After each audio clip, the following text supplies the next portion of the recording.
சிறகடிக்க ஆசை சீரியல்ல ரோகிணி கதையில தன்னோட அப்பாவ, அதாவது மலேசிய அப்பாவ சாவடிச்சுட்டாங்க இல்லையா? ஸோ இப்ப வந்து ஒரு ஃபோட்டோவ காமிக்கணும் அப்படிங்கிறதுக்காக, உண்மையான அப்பா ஃபோட்டோவே ரெடி பண்ணி, அதுதான் தன்னோட அப்பா அப்படிங்கிற மாதிரி வந்து செத்துப்போன அப்பாவோட ஃபோட்டோ அப்படின்னு நான் வீட்ல போயி சொல்லி ஒரு சென்டிமெண்ட் டிராமாவ போடுறேன் அப்படின்னு கிளம்பிடுறாங்க.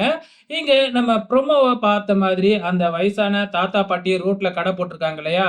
அப்ப கார்ப்பரேஷன்ல வந்து பார்த்தீங்கன்னா, ரோட்டோரத்தில கடை போட்டவங்களலாம் காலி பண்ண சொல்லியிருப்பாங்களாட்டுக்கு.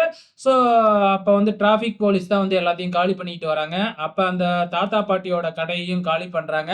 அந்த பாட்டி ரொம்பவுமே கெஞ்சிக்கிட்டு இருக்கிறாங்க. ஆனா, அந்த டிராஃபிக் போலீஸ் வந்து அத பத்தி கவலைப்படாம, அந்த பாட்டிய புடிச்சு இடிச்சு தள்ளிடுறாப்ல. ஸோ, அங்க வர்ற முத்து இதெல்லாம் பார்த்துட்டு பயங்கரமா கோவப்பட்டு அந்த போலீஸோட சட்டைய புடிச்சிடுறாப்ல. இருந்தாலும் அங்க பப்ளிக் எல்லாமே இருக்கிறதுனால, அங்க அந்த கான்ஸ்டபிள் எதுவுமே சொல்லவே இல்ல. தாத்தாவ, பாட்டிய வந்து பார்த்தீங்கன்னா, ஆஸ்பத்திரியில வந்து நம்ம முத்துவும், மீனாவும் சேர்த்துட்டு, இங்க வீட்டுக்கு வராங்க. ஏன்னா வந்து பார்த்தீங்கன்னா, பிளட் வேணும். பி பாசிட்டிவ் பிளட் வேணும் அப்படின்னு டாக்டர் சொல்றதுனால, ஸோ பிளட் அரேஞ்ச் பண்ணுவோம் அப்படின்னு சொல்லி வந்திருக்கிறாங்க.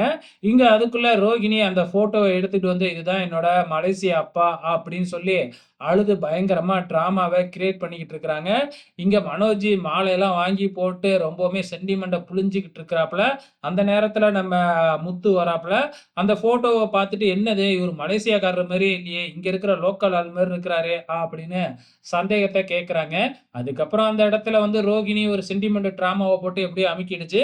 அதுக்கப்புறம் நடந்த விஷயத்த எல்லாம் சொல்லி, "இந்த மாதிரி பிளட் வேணும்" அப்படின்னு முத்து அவங்க அப்பா கிட்ட கேட்டுக்கிட்டு இருக்கிறாங்க. அந்த நேரம் பார்த்து 2 போலீஸ் வந்து பார்த்தீங்கன்னா, முத்துவ அரெஸ்ட் பண்ணிக்கிட்டு போயிடுறாங்க. ஏன்னா கான்ஸ்டபிள் நேரா போயிட்டு போலீஸ் ஸ்டேஷன்ல கம்ப்ளைண்ட் குடுத்துட்டாங்க. அங்க எதுவும் செய்ய முடியாது. நம்ம போலீஸ் ஸ்டேஷன்ல லாக்கப்ல வச்சு பார்த்துக்கலாம் அப்படிங்கிற மாதிரி.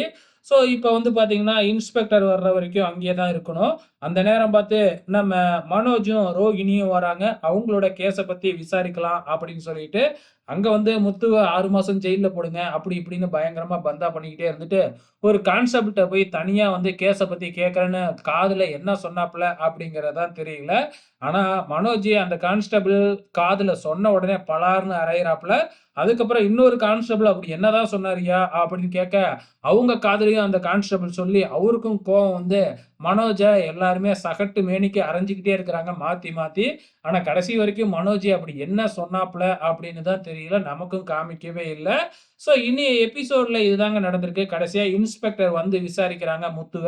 அப்ப முத்து வந்து பாட்டிய இடிச்சு தள்ளி பாட்டிய ஹாஸ்பிட்டல்ல அட்மிட் பண்ணியிருக்கோம் அப்படின்னு சொன்ன உடனே, இப்ப கான்ஸ்டபிள கூப்பிட்டு இன்ஸ்பெக்டர் பயங்கரமா திட்டி, அதுக்கப்புறம் முத்துவ வந்து ஒரு மன்னிப்பு லெட்டர் மட்டும் எழுதி குடுத்துட்டு போ அப்படின்னு சொல்லிடுறாப்ல.